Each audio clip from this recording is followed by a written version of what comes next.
시청자 여러분 안녕하십니까? 뉴스9 윤종호입니다. 이 정도면 참 할 말이 없습니다. 선관위가 왜 존재하는 건지, 왜 그렇게 많은 인원이 있어야 하는 건지 근본적으로 대안을 만들 수밖에 없습니다. 투표용지 부족이라는 초유의 사태를 선관위가 만들어 국민 분노를 폭발시켰는데 사후 대처도 못지않게 심각하기 때문입니다. 39년 전 군사 독재를 타도하고 민주화를 이루는 데 선봉에 섰던 대학생들이 공동 성명을 발표했고 송파 개표 수합 2030 세대의 항의 사그라들지 않고 있습니다. 이런 가운데 법원이 투표용지 부족 사태가 발생한 잠실 7동 제2투표소에 대한 현장 검증을 나갔는데 아무것도 발견하지 못했습니다. 법원이 증거보존 대상으로 지정했던 투표용지 보관 상자가 사라진 건데요. 선관위는 이 역시도 모르겠다는 반응뿐입니다. 대체 뭘 한 건지 도무지 알 수가 없습니다. 오늘 첫 소식 금지혁 기자가 보도합니다. 서울 동부지법 김지연 부장판사와 법원 직원들이 투표소로 사용됐던 경로당으로 들어갑니다. 하지만 약 20분 만에 아무 말 없이 나옵니다. 오늘 어떤 증거물 확보하셨는지. 잠시만요. 법원은 오늘 오후 3시부터 6.3 지방선거 투표용지 부족 사태가 발생한 서울 송파구 잠실 7동 제2투표소에 대한 현장 검증을 진행했습니다. 서울시장 후보였던 김정철 개혁신당 최고위원이 제기한 증거보전 신청을 일부 받아들여 투표용지 보관상자 등을 찾으러 들어갔지만 빈손으로 나온 겁니다. 재판부는 투표소로 사용했던 경로당에 들어가 현장 검증을 했는데요. 투표와 관련된 물품은 보이지 않습니다.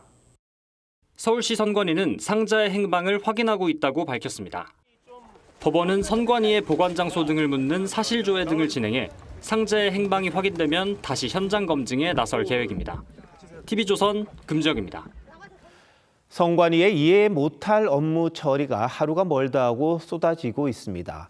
중앙선관위가 지방선거 투표용지 인쇄 비율 하한선을 낮출 때 전체 회의 같은 건 하지 않았고 단 2명의 전결로 결정했습니다. 그러자 최종 인쇄 매수를 결정하는 각 구별 선관위에서도 대면 회의 없이 서면으로만 의결한 곳이 있었습니다. 투표용지는 선거에서 가장 중요한 부분 아닙니까? 그런데 이런 식으로 업무를 처리하는 게 이해가 되시는지요? 변정형 기자의 단독 보도입니다. 중앙선관위가 작성한 보고서입니다. 지방선거 투표용지 인쇄 비율 하한선을 유권자의 50%로 줄이겠다는 내용에 사무총장과 선거정책실장 전결이라고 적혀 있습니다. 대면회의 절차 없이 단 2명의 결정으로 투표용지 인쇄 기준을 낮춘 겁니다. 내부 규정에 따라서 이제 사무총장님 전결로 60%에서 50%로 변경하는 걸로 했습니다. 90은 선관위 의견을 수렴해가지고 이후 서울 각 지역 선관위로 넘어간 인쇄 매수 의결 결정 과정도 비슷했습니다. 25개 구 선관위 확인 결과 투표용지 부족으로 투표 중단 사태까지 발생한 광진구와 송파구는 투표용지 인쇄 매수 축소 결정안을 서면 의결했습니다. 구 선관위가 인쇄 매수를 결정하면 시 선관위에서도 그대로 따르는 만큼 구 선관위 결정이 중요하지만 대면 회의조차 거치지 않은 겁니다. 송파구 선관위는 본투표 당일 오전 11시 58분쯤 투표지 부족을 인지했지만 6시간가량을 우왕좌왕하며 중단 사태를 초래했습니다. 결국 국민의 참정권 침해로 이어졌습니다. 그 경위와 책임 소재를 명확히 규명해야 합니다. 선관위 규정상 인쇄 매수를 축소할 때 구시군 위원회 의결로 산정할 수 있다고만 돼 있어 회의를 의무화할 수 없는 것도 보완이 필요하다는 지적이 나옵니다. TV조선 변정현입니다. 선거를 앞두고 선관위 실무급이 무더기로 휴직한다는 소식 어제 전해드렸었는데요. 가장 바쁜 시기에 자리를 비우는 기강회의만이 문제가 아니었습니다. 예산 관리도 엉망이었는데 이번 지방선거에서 배정받은 예산 가운데 절반을 지금까지 집행하지 않았습니다. 아낄 걸 아껴야 잘했다고 칭찬받는 건데 써야 할 때 안 쓰면 사달이 날 수밖에 없습니다. 이어서 이태희 기자가 단독 보도합니다. 중앙선관위는 지난해 말 지방선거를 차질 없이 관리하겠다며 예산을 전년보다 33% 늘려 편성받았습니다. 사전투표 관리 예산은 2022년 지방선거 대비 2배 가까이 증액했고 투개표 관리 비용도 늘렸습니다. 증액 편성된 주요 사유는 내년에 제9회 전국 동시 지방선거가 실시됨에 따라 차질 없이 관리하도록 하겠습니다. 하지만 이번 지방선거 관리 경비와 인건비 등의 명목으로 배정받은 132억 8천만 원 가운데 실제 집행한 금액은 62억 원 수준에 그쳤습니다. 예산의 절반도 채 쓰지 못한 것으로 4년 전 지방선거 당시 집행률 83%와 비교하면 크게 낮은 수치입니다. 그동안 선관위는 배정받은 예산을 제대로 쓰지 못해 불용액이 많다는 지적을 국회로부터 받아왔는데 이번에도 반복됐다는 지적이 나옵니다. 이번 투표용지 부족 사태도 충분한 인쇄 예산을 확보하고도 정작 투표 당일 현장에선 용지가 부족했습니다. 최소량의 투표용지만 인쇄 한 번에 인해 가지고 올해 예산 불용액은 굉장히 많이 남아 있고. 선관위는 선거 종료 이후에도 단계적으로 집행해야 할 예산이 남아 있는 만큼 최종 집행률은 더 올라갈 것이라고 해명했습니다. TV조선 이태희입니다.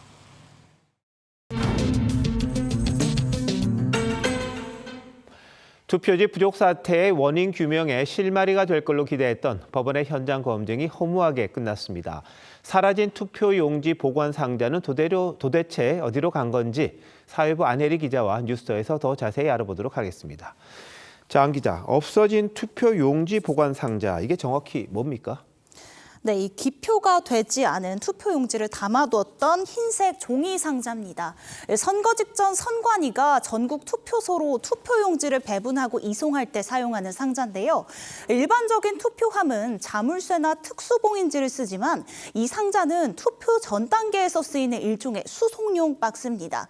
쉽게 말해서 일반 택배 상자 같은 건데요. 지난 5일까지는 분명 잠실 7동 제2투표소에 보관돼 있던 이 상자 겉면은 인쇄 매수 1,900매라고 적혀 있었습니다. 네, 그럼 기표 안 된 투표용지 상자를 법원이 왜 확보하려고 하는 겁니까? 네, 이 투표용지 부족 사태의 진앙지가 바로 잠실 7동 제2투표소입니다. 법원은 선관위가 당초 투표용지를 몇 장이나 공급했는지 가장 기초적인 사실부터 확인하려 한 걸로 보입니다. 박스 겉면에 적혔던 인쇄 매수가 1,900매라고 돼 있었는데 사전 투표한 사람을 뺀 본투표 당일 유권자 수는 3,856명입니다. 애당초 유권자 수의 49.3%밖에 준비하지 않은 정황인데요. 선관위 내부 지침상 투표용지는 최소 50% 이상 인쇄해 배치해야 하는데 그 하한선에도 못 미치는 수준만 준비한 것 아니냐는 의혹이 제기되는 겁니다. 이를 두고 서울시장 후보였던 개혁신당 김정철 최고위원이 선거 무효 소송을 내기 전 증거를 먼저 확보해달라고 법원에 신청을 했고요. 재판부가 이를 받아들여서 오늘 집행에 나섰던 겁니다. 네. 자, 그럼 그 상자가 도대체 어디 있는 겁니까? 이거 확보할 수 있을까요? 네, 현재로선 선관위 내부 창고에 있거나 혹은 폐기가 됐거나 당일 혼란을 틈타서 누군가 가져갔을 가능성들이 모두 제기가 되고 있습니다. 앞서 보신 대로 선관위는요, 투표용지 보관 상자에 대한 법적 보관 의무가 없다는 입장입니다. 중앙선관위도 어디로 갔는지 공식 보고를 받지 못했다고 했습니다. 상자의 행방을 찾기 위해 법원이 추가 조치에 나설 걸로 보이는데요.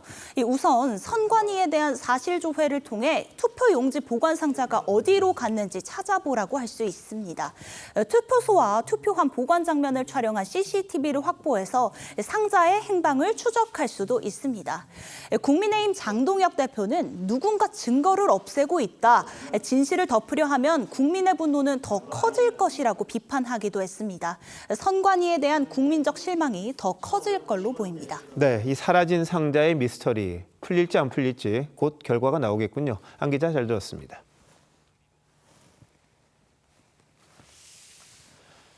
(6월) 항쟁 39주년을 맞아 전국 18개 대학교 총학생회가 투표용지 부족 사태를 규탄하는 공동시국선언을 발표했습니다.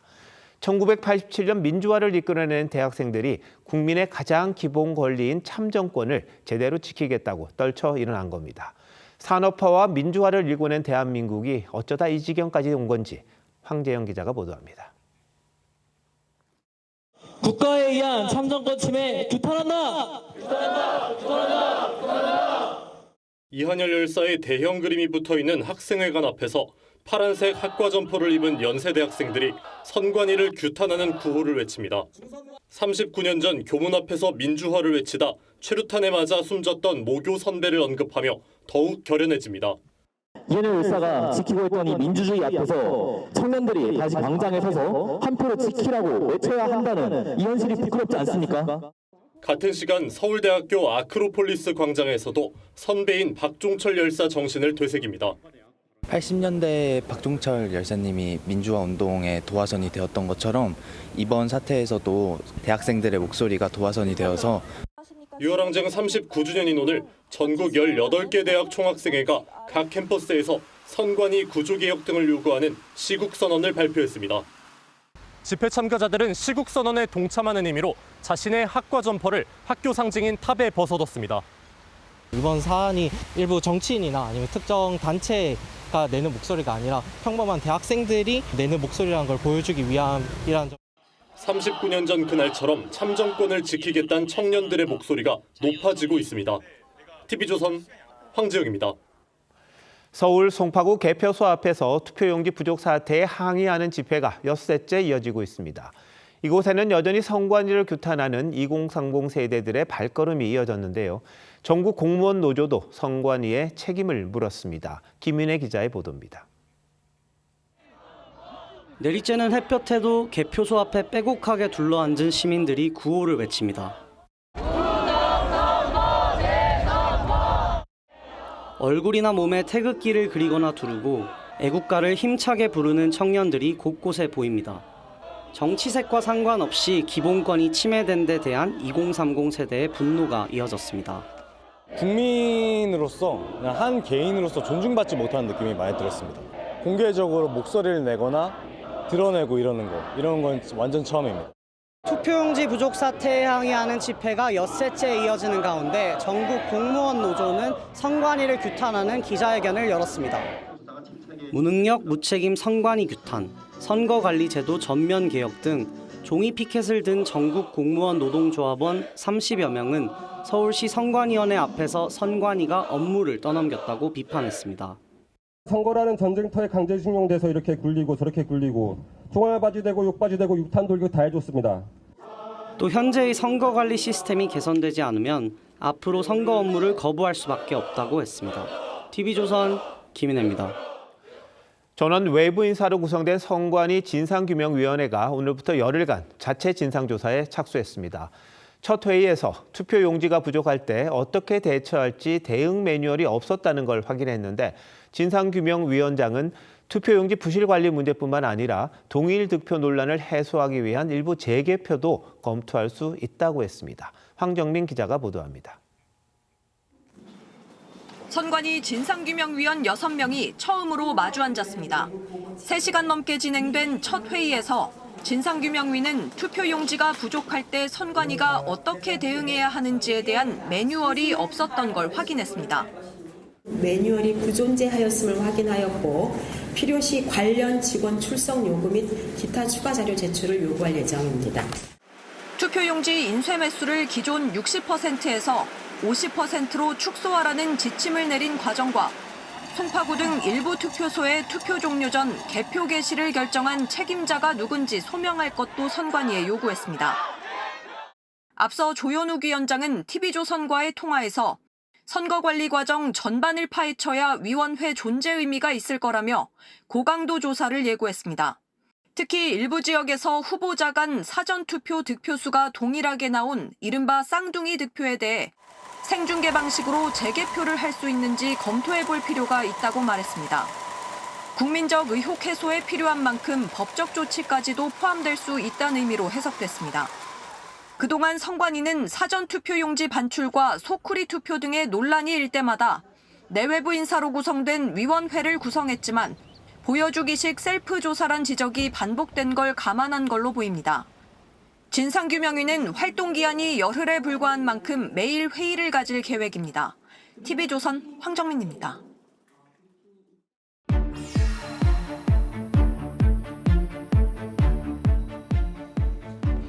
보신 것처럼 선관위 진상규명위원회가 활동을 본격화했습니다. 선거 관련 의혹을 해소하기 위해 재개표가 필요하다는 주장까지 나왔는데 실제로 가능한지 필요한 법적 절차는 뭔지 황병준 기자와 따져보겠습니다.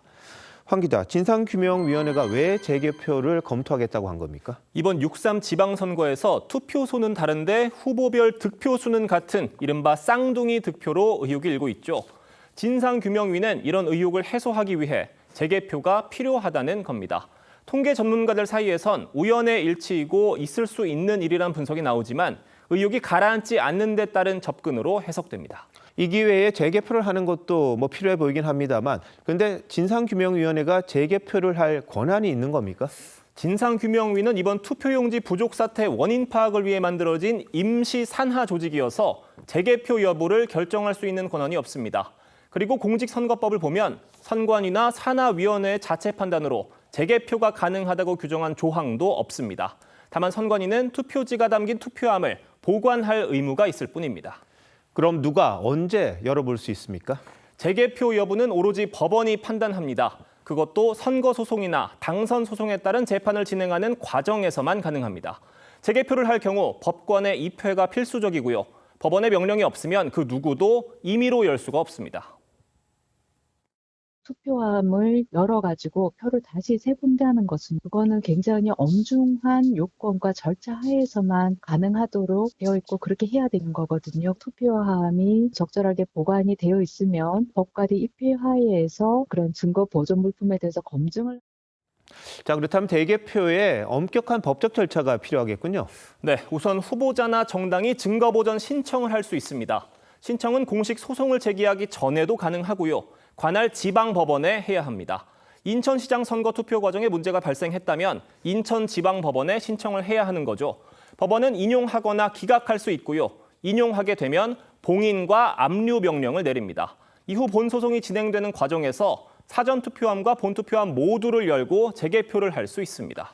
그런데 투표함에 대한 증거 보존이 기각될 수도 있는 거죠? 네, 기각될 수도 있습니다. 투표용지 부족 사태가 발생한 잠실 7동 제2투표소 투표함 보전 신청에 대해 서울 동부지법이 기각 결정을 내렸죠.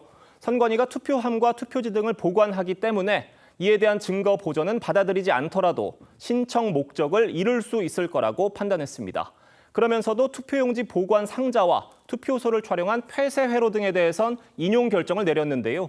결국 각 지방법원이 문제 제기된 상황을 어떻게 판단할지 서울 동부지법이 내린 결정 등이 종합적으로 고려될 수 있다는 분석입니다. 진상규명위원장의 뜻대로 재개표가 될지는 결국 법원 판단에 달려있다, 이렇게 봐야 되겠군요. 황 기자, 잘 들었습니다.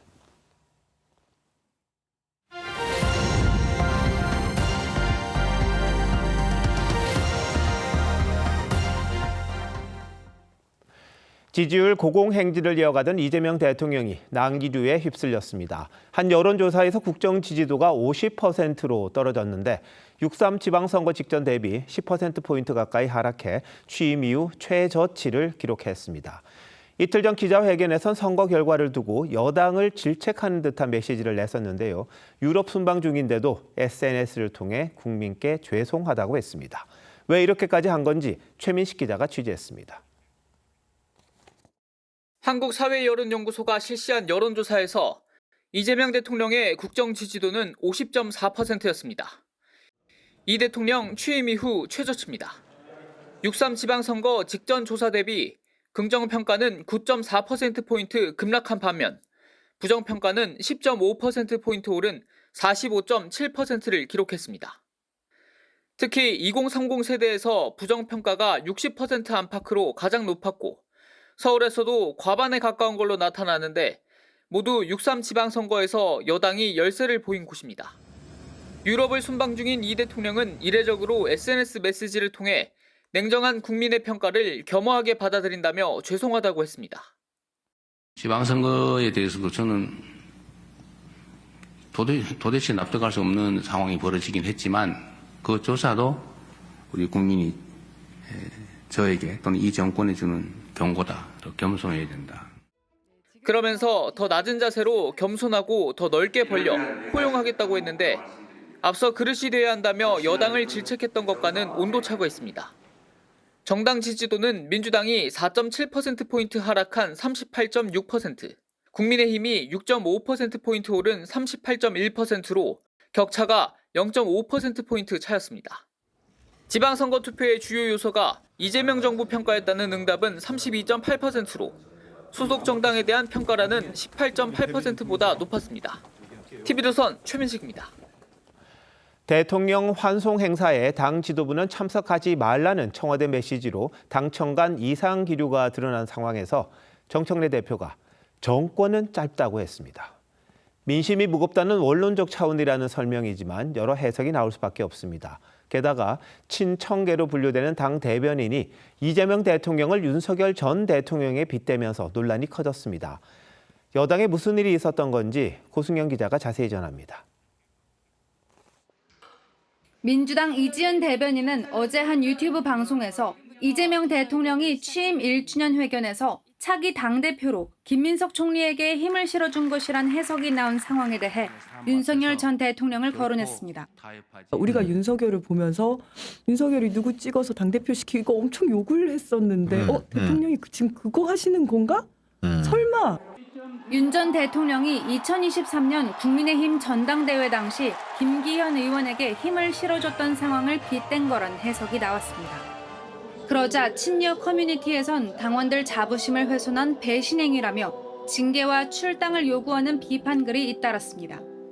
이 대변인은 진의를 제대로 전달하지 못해 당에 부담을 줬다며 대변인직을 사퇴했습니다. 오늘 최고위에선 지방선거 책임론을 두고 친명계와 친청계가 정면 충돌했습니다. 정 대표는 최소한 성공은 아니라는 이 대통령의 평가에 공감한다며 고개를 숙였지만 잘한 것은 잘했다. 못한 것은 못했다. 반성할 것은 반성하겠다. 성찰할 것은 성찰하겠다. 친명계 최고위원들의 저격이 잇따르자 추가 발언을 통해 뼈 있는 말을 남겼습니다. 국민을 이기는 정권은 없습니다. 국민은 영원하고 정권은 짧습니다. 정 대표는 지난해 4월 윤석열 전 대통령에 대한 파면 선고 직후에도 해당 발언을 한 바 있습니다. TV조선 고승현입니다. 국민의힘은 새 원내대표로 경남 지역 3선인 정점식 의원을 선출했습니다. 부산 4선인 김도우 의원과 결승까지가 신승했는데 정 신임 원내대표는 특정 세력에 휘둘리지 않겠다고 했습니다.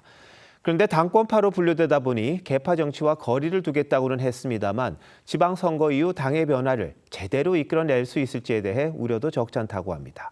고유동 기자가 보도합니다. 기호 1번 김도우 후보자가 48표, 기호 2번 정점식 후보자가 55표, 정점식 후보가 국민의힘 원내대표로 선출되었음을 선포합니다. 국민의힘 내 당권파의 지지로 무난한 승리가 될 거란 예측과 달리 정점식 의원은 결선 끝에 7표 차로 김도우 의원을 제치고 새 원내대표로 뽑혔습니다. 경남 통영 고성 지역 3선인 정 원내대표는 정책위원장과 사무총장을 지냈고 비교적 합리적 인사로 평가받습니다. 정 신임 원내대표는 자신을 향한 비판을 의식한 듯 계파와 분열 없이 가겠다고 강조했습니다. 우리에게는 계파도 분열도 대립도 있을 수 없습니다. 특정이나 특정 세력의 목소리에 결코 휘둘리지 않겠습니다. 앞서 김 의원이 도로 친윤당을 지적한 걸 감안한 겁니다. 정점식 의원님께서 지금 원내대표가 되신다면 도로 친윤당이라는 평가를 피할 수가 없을 텐데. 정 원내대표는 장동혁 대표 거취 문제에 대해선 집단지성을 발휘하겠다고 했습니다. 지도부가 어느 정도 범위까지 책임을 져야 하느냐를 결정해야 될 문제입니다. 의원님들이 집단지성을 통해서 이 문제의 해결 방안을 찾고자 합니다. 한동훈 의원 복당 여부는 보수의 한 축이라는데 많은 분들이 인정할 것이라면서도 신청을 하지 않은 상황에서 복당을 논의하긴 이르다고 했습니다. 하반기 원구성 등 대여 관계에 대해선 여당이 맡고 있는 법사위원장 회복과 함께 조작기소특검법 처리 저지 등 강경 노선을 예고했습니다. TV조선 고이동입니다. 10년 전 아주 충격적인 사건이 있었습니다. 필리핀에서 한인 사업가가 현지 경찰관들에게 납치되고 살해당했습니다. 하지만 주범은 무기징역을 선고받은 뒤 도주해버렸는데 결국 붙잡혔습니다. 이제야 죗값을 치릅니다. 구자형 기자입니다. 어두컴컴한 주택가를 급습한 필리핀 경찰청 범죄수사국 요원들이 한 남성을 제압합니다. 2016년 한인 사업가 지익주 씨 납치 살해 사건 주범, 전직 경찰 간부 라파엘 둠라오입니다.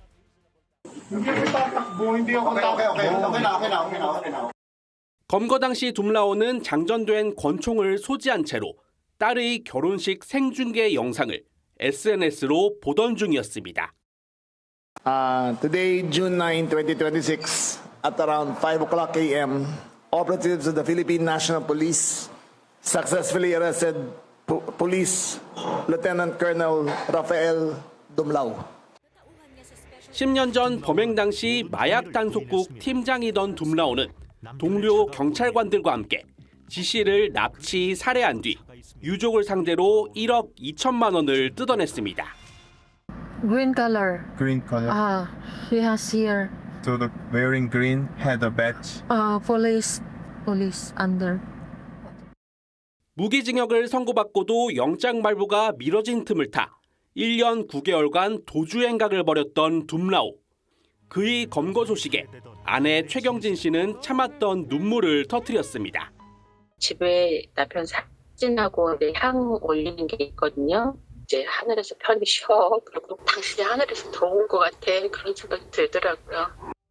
양국 간 외교 문제로까지 비화했던 고 지익주 씨 피살 사건. 도주했던 주범이 검거되면서 10년 만에 비로소 법의 단죄를 받게 됐습니다. TV조선 구자영입니다. 국정원이 한국으로 마약을 유통하던 태국 마약왕의 창고를 급습했습니다. 무려 7억 명이 동시 투약할 수 있는 규모를 찾아냈습니다. 국내 정보기관이 이렇게 해외 마약 기지를 직접 단속한 건 이번이 처음입니다. 신경희 기자입니다.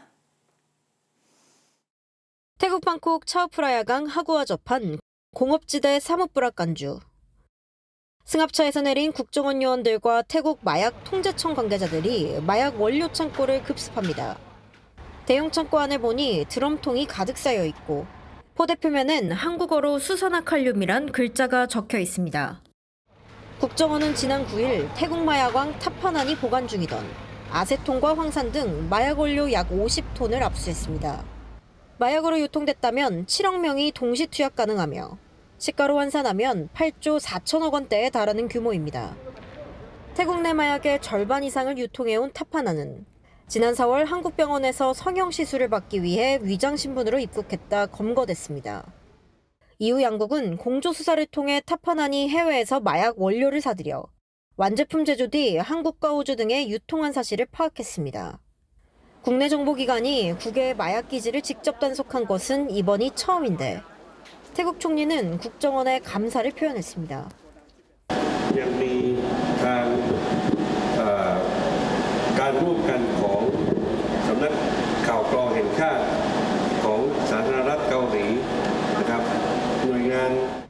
지난 2024년 태국으로부터 유입된 마약이 국내 전체 밀수 분량의 39%에 달하는 가운데 국정원은 태국 당국과의 공조를 강화할 계획입니다. TV조선 신경입니다. SNS에 자신을 의사라고 소개하면 아무래도 한 번은 그 말을 들어보게 됩니다. 그런데 조심하셔야 합니다. AI 가짜 의사들이 넘쳐납니다. 그냥 일반 식품인데 10년은 젊어진다고 과장하고선 80억 원 넘게 챙긴 업체도 있었습니다. 최윤정 기자입니다. 흰 가운을 입은 중년 남성. 자신을 성형외과 원장이라고 하며 제품을 소개합니다.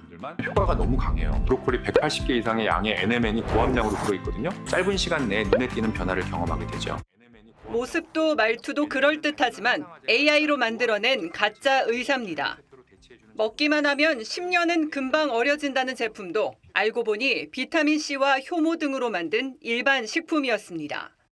식약처는 지난해 11월 이 광고에 대해 차단 조치했지만 업체는 이후로도 제품을 계속 판매해 최근 9개월 동안 65만 개, 무려 81억 원의 매출을 올렸습니다. 현행법은 의사나 약사, 교수의 제품 광고를 금지하고 있습니다. 그러나 AI 의사 광고에는 규제가 없는 틈을 타고 관련 영상이 우후죽순 늘자 식약처는 지난달 법을 개정해 가짜 전문가의 광고를 전면 금지하기로 했습니다. 전문가, 의사, 약사가 제품을 추천하는 광고는 불법 광고라고 보시면 됩니다. 제품의 표시나 인증 여부를 반드시 확인하고 구매하셔야 되고요. 식약처는 또 이번에 적발된 업체는 검찰에 송치하고 소비자 기만 광고에 대해 엄정하게 단속할 계획이라고 밝혔습니다. TV조선 최윤정입니다. 취약계층의 의료 안전망 역할을 해온 서울 적십자병원에서 장례식장 비리가 드러났습니다. 직원들이 유족들에게 특정 상조업체를 소개해주는 대가로 억대의 뒷돈을 챙겼습니다. 차정승 기자의 단독 보도입니다. 대표적인 공공종합병원인 서울 적십자병원입니다. 이곳 장례식장 직원들이 부당하게 금품을 챙긴 건 지난 2022년부터입니다. 사무보조원 A씨는 장례 지도사 4명과 모의해 유가족에게 특정 상조회사를 이용하도록 유도했습니다. 사전에 상조에 가입하지 않은 유족을 골라서 접근한 건데 업체 몰아주기의 대가로 상조회사로부터 뒷돈을 챙겼습니다. 대가로 받은 돈은 한 건당 15만 원. 시신을 닦는 염습 절차는 상조회사가 알선한 다른 병원에 맡기고 10만 원씩 받았습니다. 이렇게 A씨 일당이 챙긴 금액은 지난 2월까지 확인된 것만 1억 8천만 원에 이릅니다.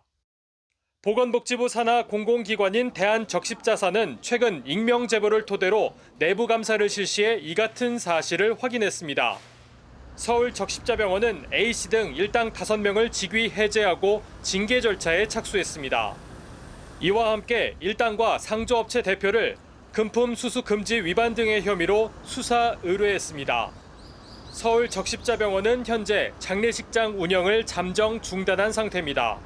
대한적십자사는 불미스러운 사안으로 큰 심려를 끼쳐 깊이 사과드린다며 관리 감독을 재점검하는 등 내부 통제 시스템을 강화하겠다고 밝혔습니다. TV조선 차정승입니다.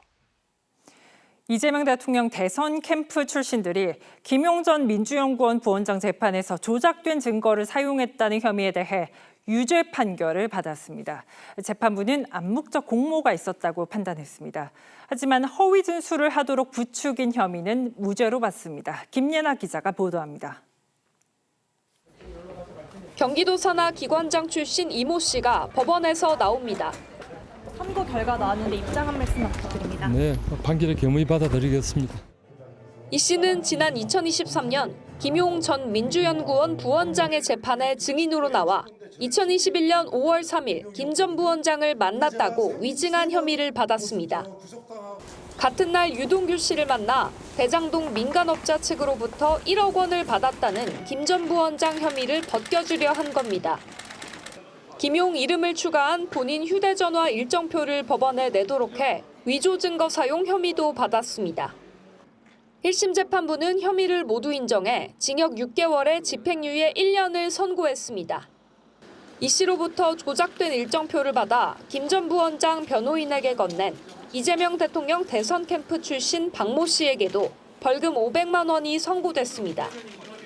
재판부는 박 씨는 일정표가 조작된 사실을 알았다며 이 씨와 암묵적 공모가 있었다고 봐야 한다고 했습니다. 박 씨는 이 씨에게 위증을 교사했다는 혐의도 받았지만 법원은 이 씨가 정치활동에 도움을 기대하고 스스로 위증했을 가능성이 있다며 무죄로 판단했습니다. TV조선 김예나입니다. 검찰 인권존중미래위원회가 출범했습니다. 검찰의 인권 침해나 권한 남용 의혹을 조사하겠다는 취지입니다. 첫 번째 조사 대상에 오른 건 대북송금과 대장동 사건입니다. 이재명 대통령 관련 사건들이죠. 조윤정 기자입니다. 장주영 전 민변 회장과 오창익 인권연대 사무국장이 잇따라 법무부 청사로 들어섭니다. 예, 오늘 회의 있어서 왔습니다. 이제 막 시작이어가지고 드릴 말씀이 없어서. 법무부가 발족한 검찰 인권존중미래위원회 첫 회의에 참석한 겁니다. 위원회는 과거 검찰의 인권 침해나 권한 남용을 조사하는데 이 대통령이 관련된 대장동 사건과 대북송금 사건 등 7개를 1차 조사 대상으로 선정했습니다. 전부 민주당 주도로 국정조사까지 했던 사건들로 대장동과 대북송금 사건은 검찰이 감찰도 했습니다. 법조계에선 공소 취소를 위한 분위기 조성용 재조사가 아니냐는 지적이 나옵니다. 국조까지 한 거를 다시 또 이렇게 한다는 거 정상이 아니고 대통령의 공소 취소가 목적인 것 같고요. 위원장엔 위원 7명 중 장전 민변 회장이 뽑혔습니다. 오 사무국장은 과거 이 대통령 사건 공소 취소를 주장한 바 있습니다. 저는 서둘러 공소 취소를 해야 된다고 생각합니다. 이재명 대통령의 다른 여러 사건들은 해당 사항이 있는 거고요. 조국 전 대표 변호인 출신과 민주당 토론회에서 보안수사 폐지를 주장한 인사도 포함돼 있어 기울어진 운동장이란 지적도 나옵니다. TV조선 조윤정입니다. 국민 판다 푸바오에게 세 번째 여동생이 생겼습니다. 국내에서 자연 번식으로 판다가 태어난 건 이번이 네 번째입니다. 이나라 기자입니다. 대나무 죽순을 먹던 아이바오가 갑자기 움직임을 멈춥니다. 벽에 기대 힘겨운 듯 자세를 바꾸더니 진통 2시간 만에 작은 울음소리가 들립니다. 아이바오 품 안에서 분홍빛 아기 판다가 모습을 드러냅니다. 지난 3일 오전 10시 53분 에버랜드 판다월드에서 암컷 아기 판다가 태어났습니다. 몸무게는 171g. 푸바오와 쌍둥이 루이바오, 호이바오에 이은 아이바오의 네 번째 아기입니다. 아기 판다와 엄마는 모두 건강한 상태입니다. 푸바오와 루이후에 이어서 이번에 또 건강한 아이를 출산을 했고요. 아이바오와 더불어서 열심히 우리 아기 판다 케어에 집중을 하겠습니다. 판다의 자연 번식은 쉽지 않습니다. 가임기가 1년에 한 번뿐이고 그 기간도 봄철 하루에서 사흘 정도에 그칩니다. 실제 임신 여부도 출산 직전까지 확인하기 어렵습니다. 어렵게 태어난 푸바오의 막내 동생 소식에 시민들은 반가움을 감추지 못합니다. 판다가 자연 번식이 어려운 걸로 알고 있어가지고 사실 소식 듣고 놀라긴 했고 새로 나온 그 친구도 푸바오만큼의 많은 인기를 한국에서 누릴 수 있으면 제가 푸바오 좋아해서 기분이 되게 좋았었어요. 푸바오 동생 보러 가고 싶어요. 시민 공모로 이름이 지어질 예정인 아기 판다는 스스로 걷고 면역력을 갖춘 뒤 시민들에게 공개될 예정입니다. TV조선 이나라입니다. 멸종위기 1급인 사냥 6마리가 자연의 품 속리산으로 들어갔습니다. 앞으로 백두대간 생태계가 더 활기차고 풍요로워질 것 같습니다. 사냥들이 자연으로 가는 그 순간을 이상배 기자가 전합니다. 숲속에 놓인 대형 나무 상자 6개. 국립공원 공단 직원들이 상자 입구에 문을 열자 하나, 둘, 셋. 잠시 뒤 상자에서 사냥들이 나와 어두운 숲속을 향해 달려나갑니다. 이번에 방사된 사냥은 수컷 4마리, 암컷 2마리로 구조됐다 적응 기간을 거쳐 다시 자연으로 돌아가게 됐습니다. 사냥은 해발 고도 600m 이상 바위가 많은 산에서 생활하며 원통형 뿔과 목 부위의 넓은 흰색 반점이 특징입니다. 암컷은 새끼와 함께 생활하지만 수컷은 짝짓기 기간을 빼곤 독립적으로 생활합니다. 사냥은 염소하고 다르게 수염 같은 게 없고요. 바위를 굉장히 잘 타기 때문에 바위지대에 주로 서식을 하고요. 속리산에는 2015년부터 지금까지 사냥 31마리가 방사됐고 현재는 모두 60여 마리가 살고 있는 것으로 추정됩니다. 국립공원 전체에 살고 있는 사냥은 680여 마리로 파악됩니다. 국립공원공단은 사냥이 존속할 수 있는 최소 개체수 100마리에 이를 때까지 속리산 사냥 복원 작업을 계속하면서 DMZ 등 백두대간을 중심으로 3단계에 걸쳐 사냥의 서식지를 확대해 나갈 계획입니다. TV조선 이상배입니다. G7 정상회의 참석을 위해 유럽 순방에 나선 이재명 대통령이 첫 순방국인 벨기에에서 공식 일정을 시작했습니다. 잠시 뒤엔 유럽연합 EU와 정상회담을 갖습니다. 앞서 진행한 영국 이코노미스트와의 인터뷰에선 역대 대통령들이 겪었던 탄핵에 대한 발언도 있었는데 순방에 동행 중인 서주민 기자가 보도합니다. 벨기에 수도 브뤼셀에 도착한 이재명 대통령이 김혜경 여사와 공군 1호기에서 내립니다. 브뤼셀은 유럽연합 EU 본부가 위치한 곳으로 이 대통령은 잠시 뒤 EU 상임의장, 집행위원장 등 수뇌부와 잇따라 만납니다. 호르무즈 해협 봉쇄로 불확실성이 커지고 있는 중동 상황에 대한 대응 방안과 한반도 정세 등이 논의될 것으로 보입니다. 중동 전쟁 등 지정학적 위기와 격변하는 국제 정세 속에서 유사 입장 파트너로서의 공조 방안을 논의할 예정입니다. 열흘간의 유럽 순방 일정의 하이라이트는 오늘 16일부터 프랑스 에비앙에서 열리는 G7 정상회의입니다. 지난해에 이어 2년 연속입니다. G7엔 호르무즈 해협의 다국적 군사 공조를 주도하고 있는 영국과 프랑스가 포함돼 있어 해상 안보 협력과 관련한 논의가 이뤄질 가능성이 있습니다. 오늘 오전엔 벨기에 총리와 정상회담, 국왕과 면담을 가졌고 어제는 벨기에 현지 동포들과도 만났습니다. 격변하는 대한민국을 보면서 걱정 많이 했죠. 지금까지와는 훨씬 더 나은 대한민국을 보여드릴 겁니다. 청와대는 이번 순방을 통해 국제 현안에 더 적극적으로 목소리를 내는 글로벌 책임 강국으로서의 입지를 다지겠다는 구성입니다. 이런 가운데 이 대통령은 영국 매체 이코노미스트와 인터뷰를 갖고 이란 전쟁 이후 북한이 핵을 포기하려는 생각이 더 줄었을 거라고 진단했습니다. 자신의 5가지 재판과 관련해선 정치적 의도가 있다면서도 자신 역시 역대 대통령이 겪었던 탄핵이나 구속 등 악순환의 희생양이 될 가능성이 꽤 높다고 했습니다. 벨기에 브뤼셀에서 TV조선 서주민입니다. 6월은 나라를 위해 목숨 바친 영웅들을 기리는 호국 보훈의 달입니다. 그런데 이달 들어 보훈 관련 기관들이 눈살을 찌푸리게 하는 일들을 잇따라 저지르고 있습니다. 전대행 기념관에서 6.25에 대한 중국 측 시각이 담긴 항미 원조란 표현을 사용한 데 이어 국가보훈부 홍보 영상에는 6.25와 연평해전 같은 호국 사료 대신 민주화 운동 AI 이미지가 포함됐습니다. 보훈의 의미를 아는지 모르는지 알 길이 없습니다. 이태영 기자의 단독 보도입니다. 국가보훈부가 최근 제작한 호국 보훈의 달 홍보 영상입니다. 고령의 참전 용사와 청년이 공원을 걷고 호호, 미소 짓자. 이 땅을 지켜주신 분들에게. 호호 훈훈이라는 캐릭터 자막과 함께 AI로 만든 민주화운동 흑백 사진이 등장하는데 이전과는 차이가 있습니다. 2024년 홍보 영상에는 6.25 전쟁과 연평해전을 담아 숭고한 희생을 언급한 바 있고 지난해에는 3.1운동부터 6.25 전쟁과 4.19 혁명, 5.18 민주화운동 등의 역사가 차례로 담겼습니다. 올해는 유독 전쟁과 관련된 사료가 빠진 건데 호국 영상으로 적절하지 않다는 지적이 나옵니다. 호국 보훈의 달이라고 하면은 먼저 우리나라 순국선열에 대해서 얘기를 하고 그 다음에 보국 공로에 대해서 얘기하는 게 맞는 거예요.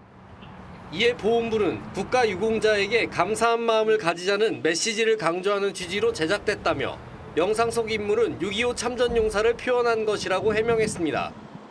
앞서 국방부 산하 전쟁기념사업회는 호국 보훈의 달 교육을 위한 초등학생 대상 홍보 포스터에 항미 원조라는 단어를 써 논란을 자초했습니다. 항미 원조는 미국에 맞서 북한을 돕는다는 뜻의 중국 측 시각이 담긴 용어로 대표적 역사 왜곡으로 꼽힙니다. 파문이 커지자 전쟁기념사업회는 중국의 항미 원존 선전 논리를 비판적으로 검토하려는 취지였다며 프로그램 진행을 전면 중단했습니다. TV조선 이태형입니다. 위태롭긴 해도 이어지고 있었던 미국과 이란의 휴전, 물 건너가는 건 아닐까요? 세계 최강 공격형 헬기로 꼽히는 미군의 아파치가 추락한 게 발단이 되면서 양측이 세게 충돌했습니다. 그런데 이 부분도 보시죠. 헬기를 추락시킨 것도 헬기 조종사를 구한 것도 모두 드론입니다. 현대전의 핵심 무기가 되어가고 있습니다. 오현주 기자입니다. 미군의 주력 헬기 AH-64 아파치입니다. 현지 시간 9일 새벽 호르무즈 해협 부근을 순찰하던 이 헬기가 추락했는데 뉴욕타임스 등 일부 언론은 미 정부 관계자를 인용해 이란의 자폭 드론인 샤헤드에 의해 격추됐다고 전했습니다. 샤헤드는 레이더 탐지를 피하는 저고도 비행이 가능한데 대당 가격은 수천만 원에 불과합니다. 반면 기관포와 미사일을 장착할 수 있는 아파치는 대당 수백억 원에 달합니다. 헬기 추락으로 물에 빠진 조종사 2명은 30분 뒤 모두 구출됐습니다. The pilots are fine, yeah. Nobody injured. The pilots are fine, yeah. 이 구조작전은 이례적으로 무인 수상 드론이 수행했습니다. 한 방산업체가 만든 이 수상 드론은 인공지능 기반으로 야간에도 식별이 가능하며 시속 65km 이상의 속도로 1800km까지 운항이 가능한 것으로 알려졌습니다. 아파치를 격추한 게 드론이 아닌 단거리 지대공 미사일이라는 주장도 제기됩니다. 다만 이란 국영방송은 최근 24시간 내 호르무즈 해협에서 어떠한 군사작전도 없었다고 보도했습니다. 미군은 정당화될 수 없는 비례적 조치라며 현지 시간 9일 오후 5시부터 4시간 동안 이란 남부 군사시설 등 20곳을 타격했고 이에 이란군도 요르단과 바레인 등의 미군 주둔지를 잇따라 공격했습니다. TV조선 오현주입니다. 스페인에 가면 꼭 봐야 하는 건축물, 바로 가우디의 사그라다 파밀리아 성당입니다. 완공되지 않았던 걸작이었는데 우선 외관이 드디어 완성됐습니다. 세계에서 가장 높은 성당으로 우뚝 서기까지 144년이나 걸렸습니다. 임서인 기자입니다. 석양을 등진 성당이 바르셀로나 시내를 내려다보듯 우뚝 서 있습니다. 가장 높은 중앙탑에는 거대한 십자가가 번쩍입니다. 172.5m에 달하는 예수 그리스도의 탑입니다. La complejidad de la cruz es que al ser una cruz que los brazos se abren, hay unos 300 tipos de piezas diferentes. 사그라다 파밀리아는 그리스도의 탄생과 순환, 영광을 각각 담아낸 3개의 파사드가 외벽을 형성하고 있고 위로는 18개의 탑이 솟아오르는 구조입니다. 18번째 탑이 완성되면서 마침내 외관 공사가 모두 끝났습니다. 첫 삽을 뜬 지 144년 만이자 거장 안토니오 가우디가 세상을 떠난 지 100년 만입니다. Breathless, overwhelmed, quite like nothing I've ever felt before inside of another building. 건축이 중단될 위기도 있었습니다. 1936년 스페인 내전 당시 화재로 설계도와 모형 상당수가 소실된 겁니다. 후대 건축가들은 남은 자료를 바탕으로 가우디 특유의 기하학적 곡선을 연산하기 위해 인공지능 등을 활용해 복원했습니다. 관광객들의 입장료와 기부금으로만 공사비를 충당해온 점도 기적입니다. Por la fachada del nacimiento, que es la más alegre, para que la gente, viendo lo bonita que es, pues se anime a seguir dando dinero para poderla. 레오 14세 교황은 우리 시간으로 내일 새벽 사그라다 파밀리아 준공 축복식을 진행합니다. TV조선 임서인입니다. 북중미 월드컵 개막이 이틀 앞으로 다가왔습니다. 우리나라도 슬슬 들썩이고 있는데 개최국 멕시코의 분위기는 두말할 나위가 없겠죠. 붉은 악마뿐 아니라 멕시코 시민들까지 맞대결을 앞둔 우리 대표팀을 향해 열띤 응원을 보내고 있습니다. 현지에서 이다솜 기자가 취재했습니다. 과달라하라 인근 사포판에 위치한 예술가 거리가 시민들로 북적입니다. 팬들은 물론 반려견까지 멕시코 대표팀의 초록색 유니폼을 입었습니다. 참가국들의 국기를 본떠 만든 그늘막이 설치된 거리로 들어서자 월드컵 열기를 더욱 체감할 수 있습니다. 특히 거리 정중앙에 위치한 태극기 조형물 앞은 기념 촬영 장소로 인기입니다. 한국 문화에 대한 관심이 높기 때문입니다. 안녕하세요. Big Bang was like one of my favorites when I was younger. And then 21, I also BTS, that one's good too. 한국 취재진이 등장하면 순식간에 시민들이 몰리고 사진 촬영을 요청받는 일도 흔한 풍경이 됐습니다. 맞대결을 앞둔 우리 축구 대표팀에 대한 응원도 뜨겁습니다. I think Korea has a stronger team. I'll say they win 2-1. I think Mexico will finish first and I think Korea will finish second. 한국을 향한 열렬한 환대로 분위기가 달아오른 멕시코는 통산 3번째 월드컵 개최 준비를 끝냈습니다. 붉은 악마도 결전지에 모여들고 있습니다. 대한민국이 우리 우승을 위해서 이 태극기를 30개를 준비했습니다. 다치지 말고 이겨주세요. 화이팅! 북중미 월드컵은 오는 12일 멕시코시티에서 지구촌 축제 음악을 올립니다. 과달라하라에서 TV조선 이다솜입니다.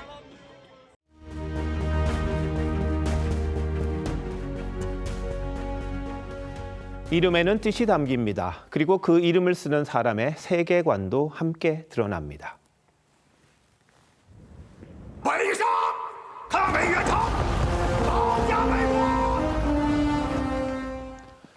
항미 원조, 중국이 6.25에 붙인 이름입니다.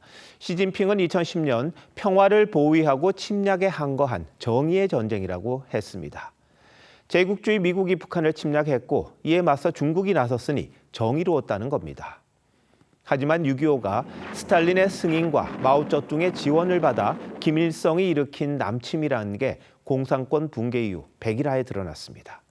피해자를 가해자로, 가해자를 피해자로 뒤집었던 억지가 바로 잡힌 겁니다. 그런데 서울 한복판에서 중국 시각을 그대로 반영하는 일이 일어났습니다. 전쟁 기념관이 초등학생을 대상으로 6.25 교육을 한답시고 항미 원조를 버젓이 홈페이지에 올렸습니다. 다양한 시각에서 6.25를 이해하게 하겠다는 취지였다는데 침략자의 논리를 병렬한 게 말이 되는 일입니까? 나경원 의원이 강도의 입장도 이해해보라면서 잔혹극이라고 했던 게 이해가 됩니다. 균형이 아니라 왜곡이고 어린 학생들을 혼란스럽게 한 일입니다. 주최 측은 프로그램을 취소했다고는 하나 이런 일이 단순한 실수가 아닐 수 있다는 우려가 나옵니다. 1980년대 좌파 진영에서는 6.25를 민족 해방 전쟁이라고 규정했습니다. 미국만 아니었더라면 무장투쟁의 상징이라고 여겼던 김일성이 한반도의 주인이 되고 제국주의의 굴레에서 벗어났을 거란 생각입니다. 그랬다면 우리도 조선민주주의 인민공화국 치하에서 자력갱생하면서 세상과 담을 쌓고 살고 있을지도 모릅니다.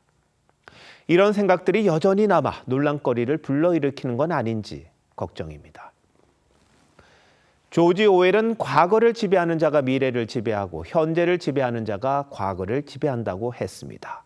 역사에서는 이름 하나도 사소하지 않습니다. 올바른 이름이 바뀌면 역사가 오염되고 역사가 오염되면 나라의 정신도 썩기 때문입니다. 6.25는 항미 원조가 아닙니다. 대한민국을 집어삼키려 한 공산주의자들의 남침이었습니다. 아직도 이를 부정한다면 굳이 이 땅에 있을 이유가 없습니다. 역사 왜곡에 민감한 여권이 잘 정리해 줬으면 합니다. 6월 10일 윤정호의 앵커 칼럼 역사 자해였습니다.